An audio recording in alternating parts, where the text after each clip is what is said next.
And so just a brief overview of the excess cost where it stands today, and then we can open it up to our legislators and to our group here for any questions for our legislators. This is directly from the CSDE website for excess cost for the 25 fiscal year, so for next school year. And what it shows you here is this is the uncapped entitled amount. If everything was given to the legislature correctly, the number to calculate on. But what's happening is instead of getting 91% of our entitlement based upon a number that they're given by State Department of Ed, we're only going to be getting 72.9% of that. So every district across the state will lose excess cost funding if we are unable to make changes in the current legislation. And that, when I say changes, unfortunately, that means dollars.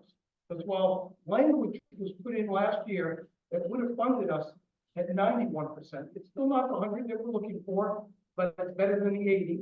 But would have funded districts like Derby at 91%. We're only going to see at this point 72.9% of that. And so it's a loss of 287,000 and change for Derby. I'm just showing here the numbers taken directly from the site. So instead of the 1,059,000, we'll be receiving 771, which is the number we built into our operating budget that we just presented to the Board of Ed and the Finance Committee tonight. This is a brief explanation of the history of what has happened. So when the 24-25 budget was passed, the biennial budget, there was 25 million added to excess costs that brought it from 156 to 181, which was the number the legislature was given by the State Department of Ed. The problem is that number was not an up-to-date number. The actual number at the time it was given was 205 million. It's a biennial budget. So the amount that they might have been given last year, there's no part of legislation today that would allow that to increase going into next year, even though we know the cost of all those services increase. As of last Wednesday, that number that was 205 was only funded at 181. According to State Department of Ed last Wednesday, it's got 255 million. That's based on December's figures. They'll do a final review of that in March. But that 181 won't change unless we petition our legislators, our governor, all of your colleagues to make that change. Senator Cabrera, welcome. How are you? Right up.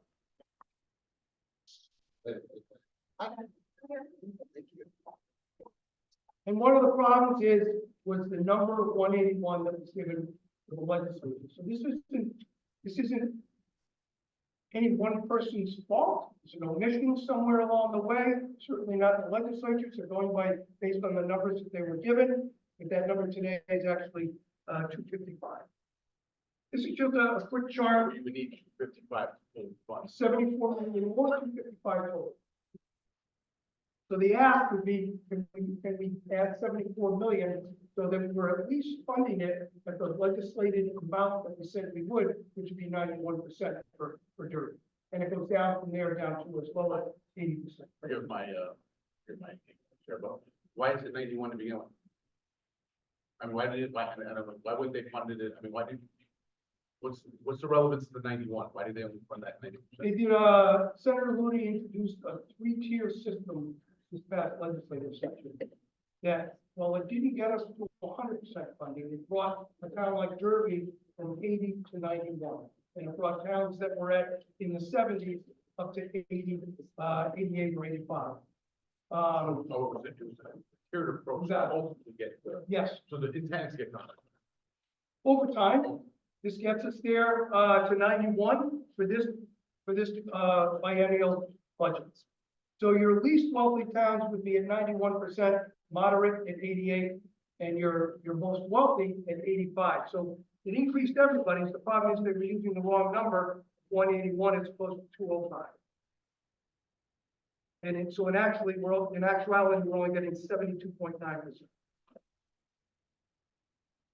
I think the other piece of the discussion is we only get access to that 91% after we have spent 4.5 times our per pupil expenditure for each student needing additional services.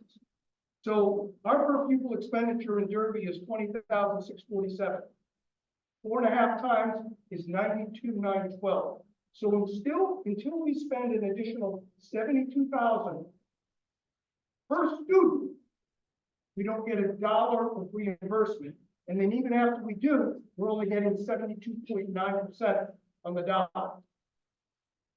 So in our calculations, we have to spend, the city has to spend $1,011,000 more than the per pupil expenditure just to qualify for the excess cost to then help us pick up everything beyond in excess of the 1 million that we have to spend just to get there. So there's two pieces to it. 4.5 times is always better. Senator Looney, while we very much appreciate what he's done in the tier system to increase the percentage, it doesn't do anything locally with regards to what we need to spend just to be eligible for excess costs. Keeping it $1 reimbursement.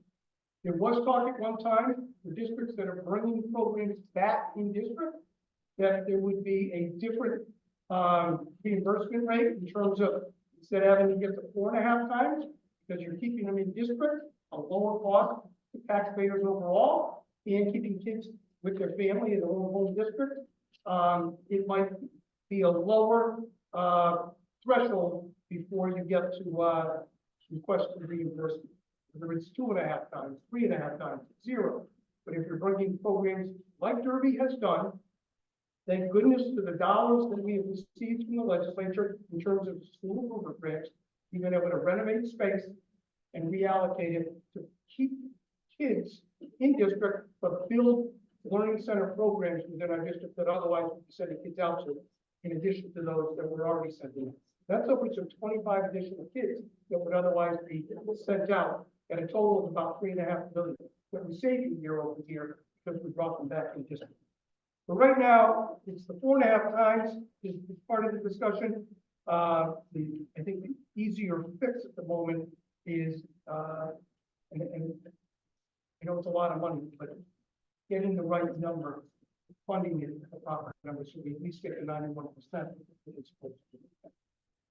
That sum it up. Not the greatest news, but that's why we're here tonight to have this conversation. Now we as a family can move this conversation forward. I know that and children's is critical because, and I know our local legislators know this as well. So many of the grants are looking fortunate to get. I know we're not supposed to, but in our city, we've got 0% with the last year. So the grant money that we get, that would be nice to be able to use, but we have to use kind of operational budget. Run normal, I didn't even go above and beyond. So I certainly think we're for that our school, we're obligated to educate all of our students, but the financial burden that arrives at, that doesn't fund education as well as it should, combined with the burdens and costs of special education, as it should be. We want to educate everybody. This is critical for us. Every dollar, but it is for a lot of students. And this just shows you year over year special education costs of one. To outplace one child, the average is $118,000.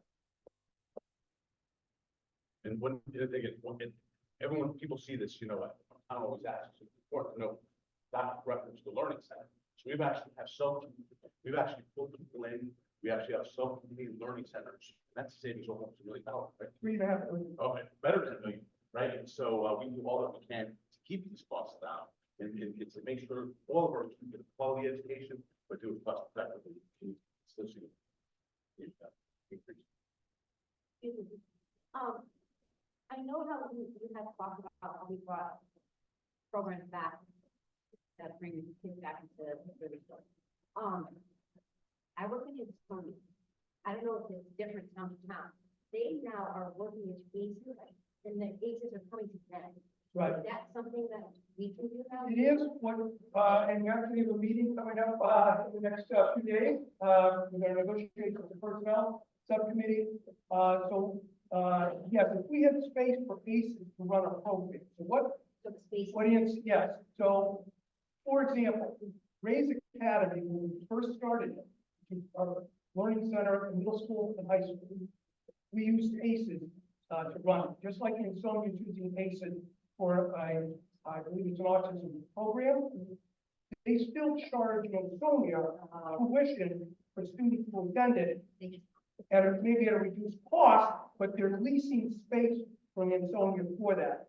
What we did was a similar arrangement initially with ACES for our learning center until we staffed up and had in-house staff that could do the same job at a lesser rate. So we weren't paying an upcharge to ACES for what we felt we now had the expertise in-house to run ourselves. But we did start out there. I didn't know that, I know how it works, so Yeah. now I understand. I see. So similar to what we do with food service. Yeah. Initially partnered with another district till we had the expertise in district, and now with Sal and his team. So this is a partnership. So from our perspective, what can we give you to help you advocate on our behalf? When we're as a district trying to save costs by creating these programs in-house to save our district money and save state money by creating these programs in-house to save our district money and potentially other districts. Like if we really can create this program that we're talking about putting together, we could offer it to our neighboring towns to save them money as well. So what, I guess my question is, what can we provide you to then leverage the knowledge you've gotten from us to advocate on our behalf to help fund fully? So, hi, everybody. Jeff Curry, State Representative of East Hartford and Manchester, and I'm the Chair of the Education Committee. Sorry about that. I'll start again. Good evening, everyone. Jeff Curry here, State Representative out of East Hartford and Manchester. I also am the Chair of the House Chair of the Education Committee. Also a former Board of Education Chairman in East Hartford. And I will say first and foremost that this issue is not unique to you. This is something that everybody around the state right now is facing, not only around excess cost, but around special education in general. I know tonight we are focusing mostly on excess costs, so I'll keep my comments there, but I would likely deviate as we kind of go through this conversation. So the assumptions made that excess costs typically kind of have peaked at around recently $200 million was used as that assumption for the $181 million that the legislature had appropriated. We did not fully fund X costs. We have not fully funded excess costs. There are a number of reasons why, maybe why not, we haven't done that. But one of the biggest issues around excess costs is that it is one of those that is completely not predictable. Because as you know, you can have that one student move into your district and you now have a new charge of $180,000 to $120,000, especially if that child comes in kindergarten, you're now on the hook for 13 years worth of education. And so because the initial requests come in December for those January payments, in which you get about 75% of your total allotment, because that's typically a cash flow issue for your boards of education. When that number came in December at 255, nobody was prepared for that. I had a very long conversation with Kathy Dempsey, who is the former CFO for the State Department of Education, who's now at the Governor's Office of Policy and Management. And she's been around forever. And she just could not fully understand this 155 number that came in. But I think it kind of trends with, we're looking at this graph here, just with respect to special education act coming in year over year. and as that increase, and part of that being, additional identification, students coming into the districts, the resources that you have, but I think what you're starting to touch on and hopefully are able to build out is that bringing that all back in-house. So when we start, we actually have a fully staffed K-12 program that we bring in students from all around the Hartford region for this very reason. And it winds up being something that assists our district in our general operating costs, but it's also providing a very unique and impactful program for students that the district just can't simply handle. Now, if bringing that back into your district, there's a number of reasons why many people don't do that, and it's quite often space. And so if you're having the conversation around, what can we all be doing to help all districts kind of realize this issue and understand it a little bit better and what they can be doing, it takes an investment. There is going to have to be some sort of partnership with your Board of Education and your local municipal government to fully understand that taking no action and investment, what that means to a district and to your budgets year after year. And so that would be something as simple as a build out of your schools to add additional classroom space. I know, some districts talk about modules, not modules. What's the yeah. Which now, you go into some of these districts that they have this, you would never even know that they are not part of your building. Do I think that's the greatest thing to do? No, but maybe we find a way to incentivize school construction and possibly increase reimbursement rates when it comes to if its intended purpose is for something like this, that we'll see an overall savings once it's up and running. There's conversation about maybe, because this is a same year request for information, request for reimbursement and allocation, that maybe we have a conversation about, do we do it instead where we have information and we are allocating money appropriately in the biennium to be able to pay those costs in the prior year. We'd have to have a year where we kind of double funded that in order to make that kind of happen. So it's a little bit more of a difficult conversation. But I think, it's important to note that having to come up with $75 million for this particular piece of the budget is going to be quite difficult when there is a number of other things and priorities. I think that we have heard from a number of our colleagues around the state, and we're all kind of waiting to see what the governor puts out tomorrow in his budget. The governor could have some cute suggestion tomorrow that fully funds this all, I'll walk away happy, but I don't necessarily think that's going to be the case.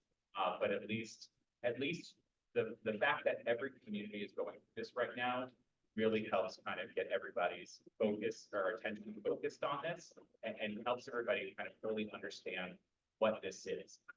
And I think it's also important to note that, our colleagues quite often focus too much on excess costs in the sense that they think that once we've kind of solved it, that special education is taken care of.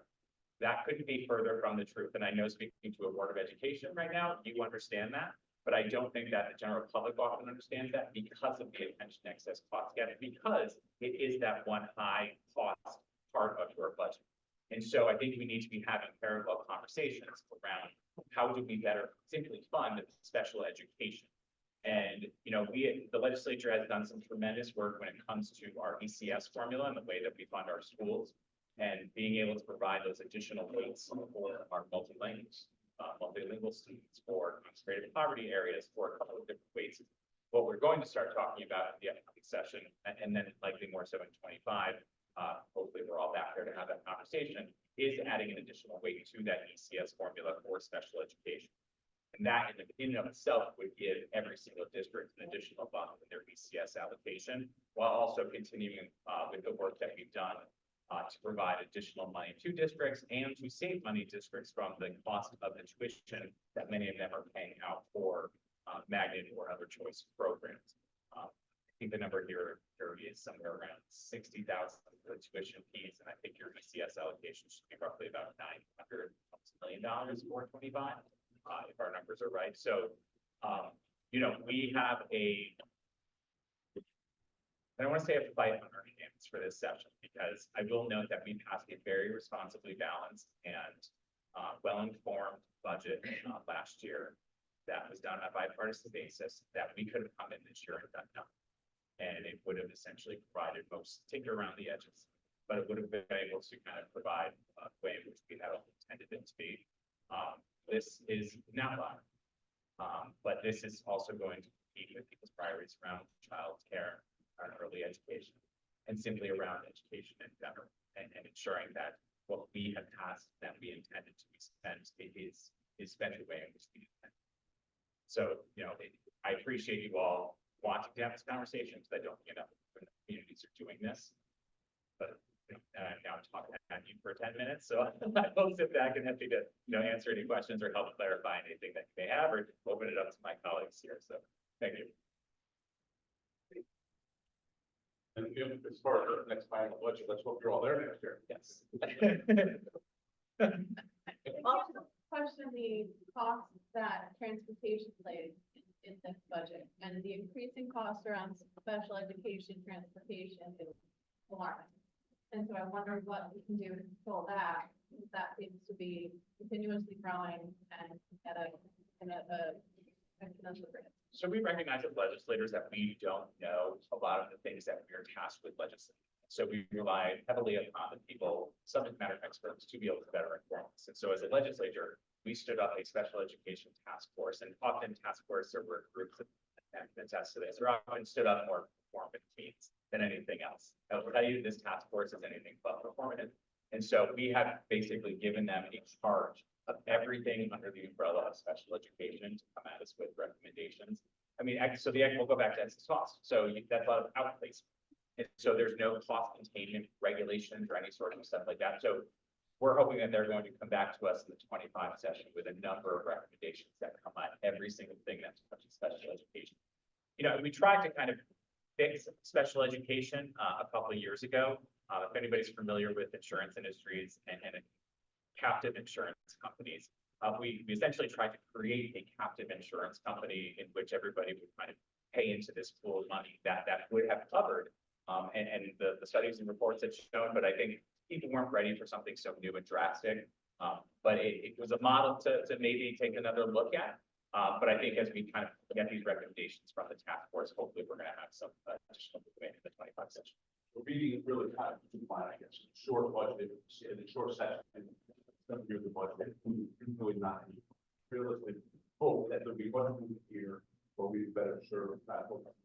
But No, I think it's an and conversation. I think it's important that we all advocate to be able to help cover some of these increased costs that districts are facing, while living in the reality of that we don't have a ton of money to be able to spread around as we make midterm adjustments.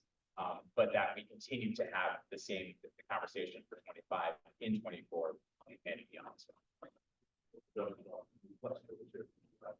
we'll see. You don't have to take, you don't have to take 9 steps.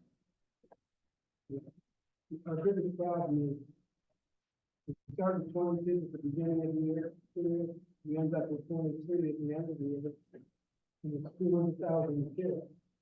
Where do we get $600,000? The state has to work with the city to get us that 600,000. And then worry about getting the rest of the excess. The most important thing to me right now is getting the money for the expertise that we get in this time. If we can't handle that, we have to cut 600 something to cover that 600 we not getting. We started with the budget right, but we ended it wrong because 3 extra kids there. And if you get 5 extra kids and 6, it's multiple. So that part of it has to be taken care of first. And then worry about giving us the rest of the excess cost. I think there's other things that might be helpful, like a law perspective. So let's say we have a $20 million budget. What's hard to spend exactly a $20 million budget? 30 pounds. There seems to be one of that building. I think there's things that would be helpful with that. If we don't spend it, it goes to the city. And we have to pay, borrow, steal to try to get that out. I think if there's But you're keeping your 2% that you're permitted to keep, correct? We requested. Oh, So, in 3 years request, we received 1. and we're still fighting for the last two. Why did that, why are we required to give it that? Like, Oh. What is, we did not spend it during the I- fiscal, but when you have a $20 million budget, we're in our own households, right? In your own household, you can carry money over, I mean, it's just impossible to say a $20 million budget, June 31st phone. Right. And so I think there's other levers that would be helpful for us. So if we did have those other years that we probably gonna lose, they would have helped to soften the blow with the 0%. They would have helped to soften the blow with some of our special education charges. And so, of course, so even when you think about that, if there was will for it, even language at that 2% automatic. Correct. So as opposed That's to pretty having to go to the vote committee, who may or may not have a quorum, who may or may not have the will, who, might be, you know, some political things possibly, interfering. That it could take a year just to get an answer. Yes, we'll move that in. So you're And saying, until it gets moved, then it's not in our control. Once it's in there statutorily, then it would have been. so we're saying in the last 3 years, you've requested the 2% and you've only received it once. And it wasn't even the full 2%, because we didn't have 2% surplus. It was, so the first year, 235, that they established the non-lapsing account, they had not fired it. So they approved establishing it for the purposes of special education, fine. That's where the majority of our overruns come from. 235 got put in the following 2 years, 21, 22, 22, 23, 306 and 216 for the amounts. We have yet to be able to get that into the non-lapsing. If that was something automatic, we wouldn't have to worry about going back to another committee every year. Yeah, we'll take a look at that language and see how we can tighten that up, because that is just. Also gotta be mindful that within the last 3 years, we were in a COVID period. So at that time frame, we didn't utilize that type of funding that is now required and needed, that we are operating at a full capacity. That's a great point. Kim, so the 306 comes from COVID, when we didn't have the bus contract, didn't have the outplacement contract, that's why we get a service there. But that's so important. Yeah, no, a lot of the work that we've done as legislature, specifically around the education funding, was tied to the fact that we all knew everybody was going to see that fiscal cliff in 25. And so that's why we have that investment of the additional $150 million for the ed finance reform stuff, to be able to hopefully get at some of that issue as far as COVID spending. To go back up what, what Melissa was saying, I think. To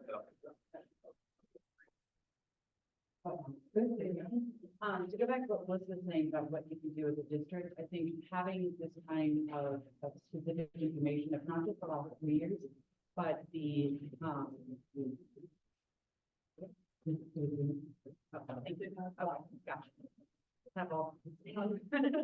is having the very specific information about how the special education program has grown, what the costs have looked like, because one of the things that every district is seeing is an increase of children who are qualifying for services, specifically after the pandemic.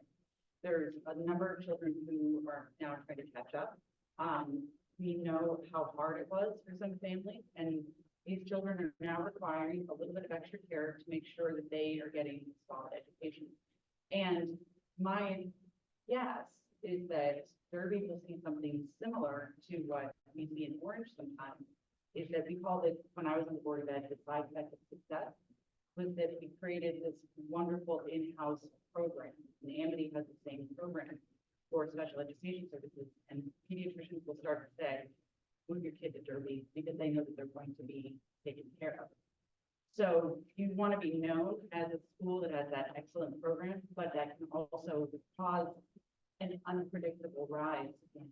So I think, I don't want to, I'm not optimist, but try to be positive by nature, because the silver lining is that losing this funding unexpectedly, is that we are now in a position to, I think, have those conversations about really rethinking special education funding, because that there wasn't probably an appetite for before, because it was just coasting along, and there's a small pocket of people in every, board of ed that understands what the costs really are, but most other people aren't aware of it. So this could be a chance for us to look at the different rates. It could be that if you do have an in-house program, you have a higher reimbursement rate.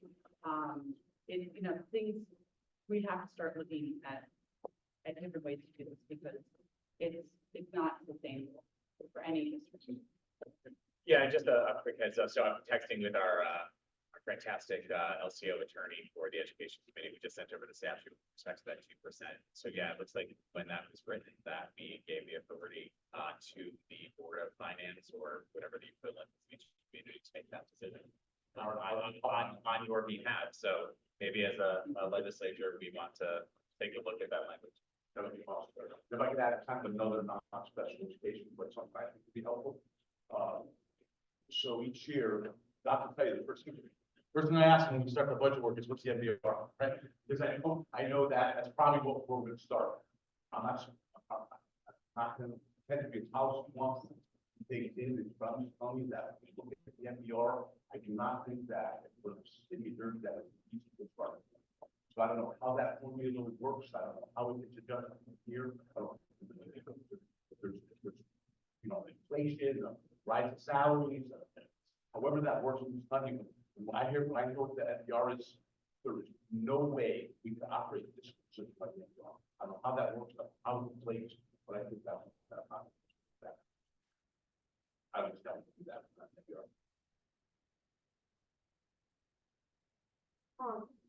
Is anyone also with the new, buildings that are coming in there? Do you guys foresee that being, interesting because it's gonna be well paid on housing for when I hear, and assuming that not to be scared, people coming in are gonna probably, the kids are gonna need. So, housing for every community, Not the housing as the issue, I'm just saying like. it is you're 100% correct, though. Housing for every community in the state drives, education, drives, all of your other law enforcement, fire services. And those communities, as we are, with a high mobile population, are the ones, with the greatest impact. Because of the number of times the family moves is one of the number one indicators on a child's attendance, a child's special education identification, child's discipline record, and a child's acceptance.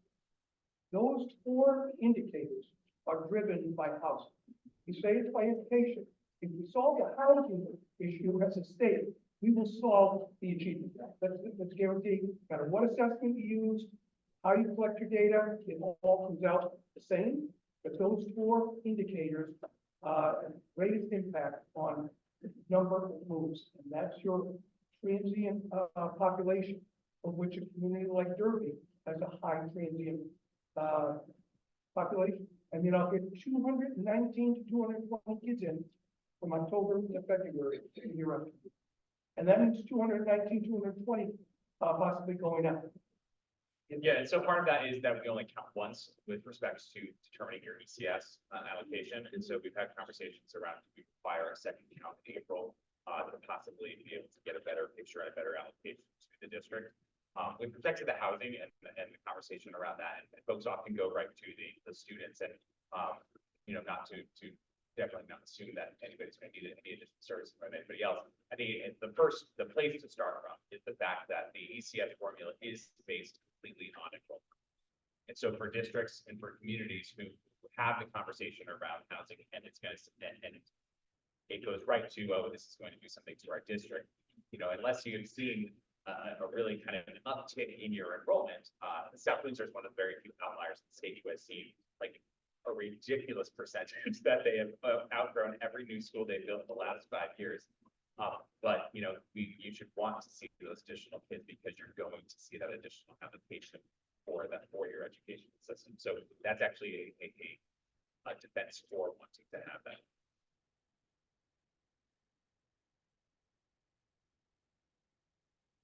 Dr. Conley, I was, the number that you put up, 118,000, that's per student for special ed? So the 118 versus the 181 was a total that the state funded special ed excess cost grant act. The 118, Gino, is the average cost to outplace a student. Some are less, District, some are a lot more. So in this district, for the programs that we have available, both public and private, our average cost to students outplaced is 182,000.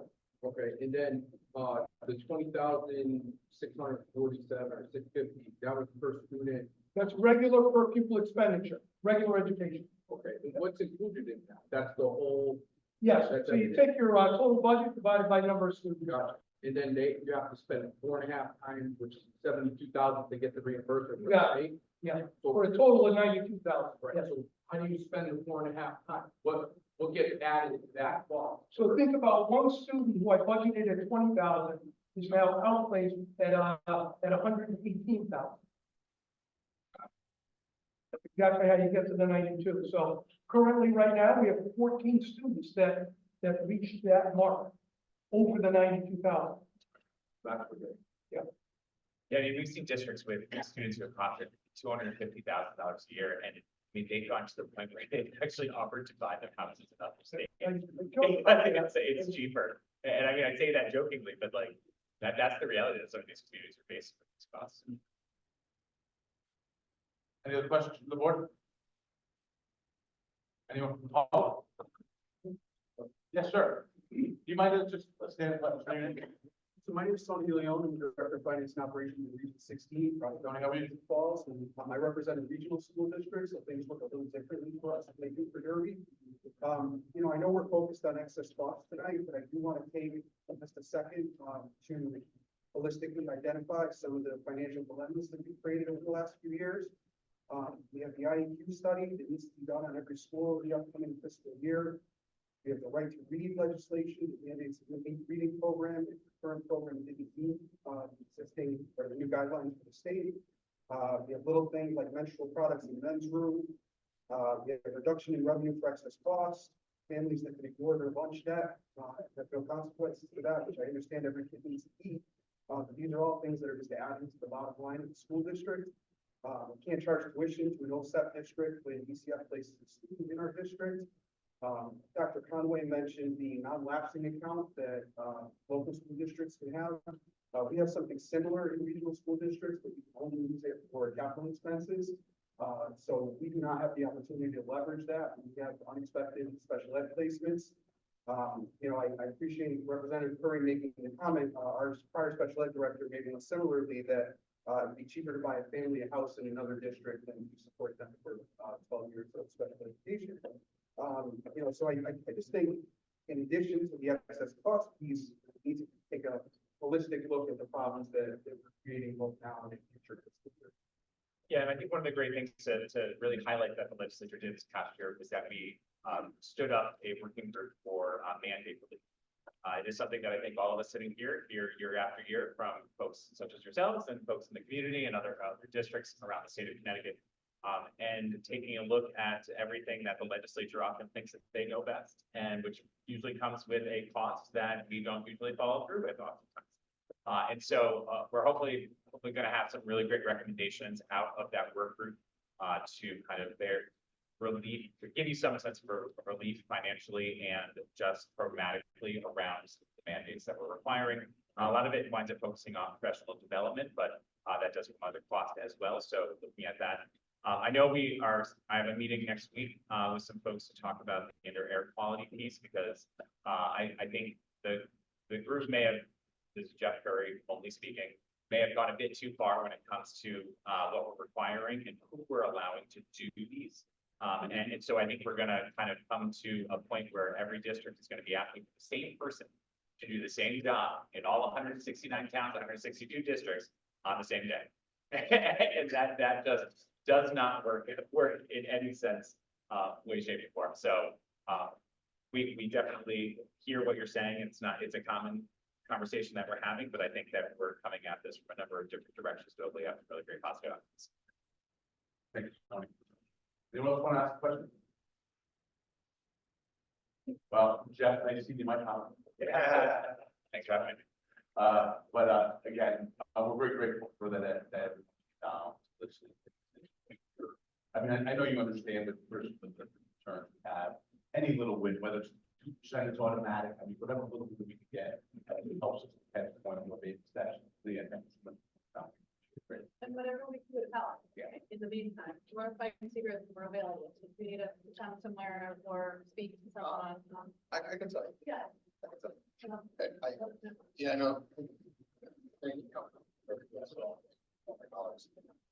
We're gonna have a really robust debate about whether it makes sense to, I guess, the way would be loosened with somebody's specific articles like that. And, I think you can expect or most of it, last time, I think everyone here would be thanked. The fight with Derby, like a lot of solutions to make it have fun. That's a very, but you know, Kirby is correct, there are lots of needs across the board. Whether it's homelessness or housing, healthcare, it's a lot. And there's going to be, I think, fair to say, a robust debate about whether now it's time for revisit some of the things that we should just what you can do, I know what we're gonna do is continue to keep pressure, continue to speak up, continue to what's the capital, continue to pressure not only us, but government's office to make sure that we have across the board. And I know that I'm all fighting to make sure that we should not only support and fund everybody, but all of these. So I think that's a conversation that maybe we have to do with that. So I would say, you know, for the capital today, lots of advocates, is continue to speak up. Continue to, want to talk to us, but realize that there's a larger ecosystem out there, the whole state, lots of legislators, the governor's office, and just need to hear what's happening with and how important this is. And put pressure on us and put pressure on them.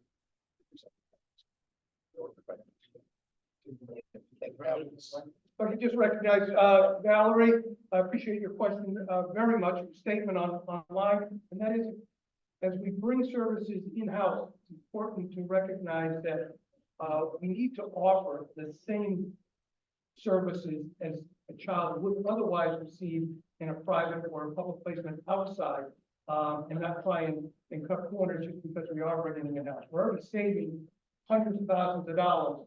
Let's offer the right services to bring them in-house as well. So thank you, Valerie, for sharing that as well. All right, any other questions?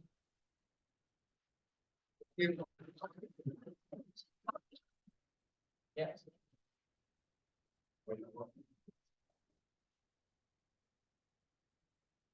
Folks online, it concludes our forum with our legislators. Thank you so much for joining us for the regular Board of Ed. I'll be ending this meeting and starting up our regular Board of Education. Thank you. Have a great evening.